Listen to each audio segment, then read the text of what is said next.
नवी मुंबई व रायगड जिल्ह्यातील ताज्या बातम्या आणि घडामोडींसाठी सबस्क्राईब करा वादळवारा लाईव्ह चॅनल आणि दाबा बेल आयकॉन। सध्याच्या धकाधकीच्या जीवनात मुलांमध्ये संयमाची कमी प्रकर्षाने जाणवते। रागावर नियंत्रण गमावून बसलेली अल्पवयीन मुलं रागात हिंसेचं टोक गाठत असल्याची घटना नवी मुंबईच्या तुर्भेतील सामंत विद्यालयात घडली आहे। काहीच दिवसांपूर्वी नवी मुंबईमध्ये किरकोळ वादातून एका विद्यार्थ्याने दुसऱ्या विद्यार्थ्यावर कॉलेजमध्येच कुऱ्हाडीने वार केल्याची घटना नेरूळच्या SIES महाविद्यालयात घडली होती। त्यानंतर आता नवी मुंबई तुर्भेतील सामंत महाविद्यालयात शिकणाऱ्या अल्पवयीन विद्यार्थ्यांमध्ये शाळेच्या वेळेत वाद झाला। हा वाद काही वेळापुरता शमवण्यात आला होता, मात्र शाळा सुटल्यावर जवळच्या मैदानात हा वाद पुन्हा उफाळून आल्याने आपापसात जोरदार भांडणं झाली। हे भांडण एवढं भीषण होतं की त्यात एका विद्यार्थ्याचा जीव गेला असून एक विद्यार्थी जखमी झालाय। आदित्य भोसले असं मृत विद्यार्थ्याचं नाव आहे। आदित्यला मारहाण होत असताना त्याचा मित्र देवांग ठाकूर त्याला वाचवण्यासाठी पुढे धावून आला, मात्र समोर एवढ्या मोठ्या संख्येने मुलं होती की त्यांना रोखणं देवांगला शक्य झालं नाही। यात देवांग ठाकूर हा गंभीर जखमी झाला।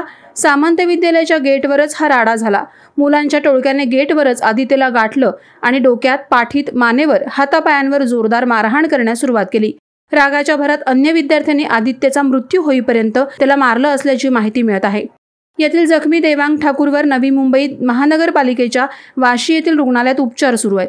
APMC पोलीस ठाणे आणि गुन्हे शाखा कक्ष 1 ने घटनास्थळी धाव घेऊन 5 ते 6 विद्यार्थ्यांना चौकशीसाठी ताब्यात घेतल्याचं समजतंय।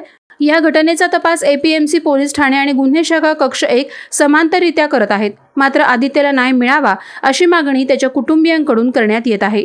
दिनांक 13 मार्च 2024 रोजी सामंत विद्यालयाजवळ तुर्भे गाव या ठिकाणी शाळेमध्ये तिथे शिकणारे आदित्य भोसले वय 17 वर्ष हा सामंत विद्यालयाचा विद्यार्थी आहे आणि तो इयत्ता 12वी मध्ये आहे।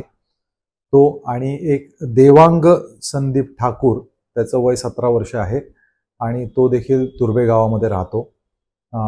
यांची त्यांच्या इतर मित्रांशी भांडणं झाली आणि त्या भांडणामध्ये मारामारी झाली आणि त्याच्यामध्ये आदित्य भोसले आणि देवांग ठाकूर यांना मारहाण केल्यामुळे त्या मारहाणीमध्ये आदित्य भोसले याला मनपा हॉस्पिटलला नेण्यात आलं। तिथे मनपा हॉस्पिटलमध्ये दाखल करण्यापूर्वी त्याचा मृत म्हणून घोषित करण्यात आलेले आहे। त्याचप्रमाणे देवांग याला देखील मारहाण झालेली आहे, त्याच्यावर देखील उपचार सुरू आहेत। या बाबतीमध्ये APMC पोलीस ठाणे येथे खुनाचा गुन्हा नोंद होण्याची प्रक्रिया सुरू आहे।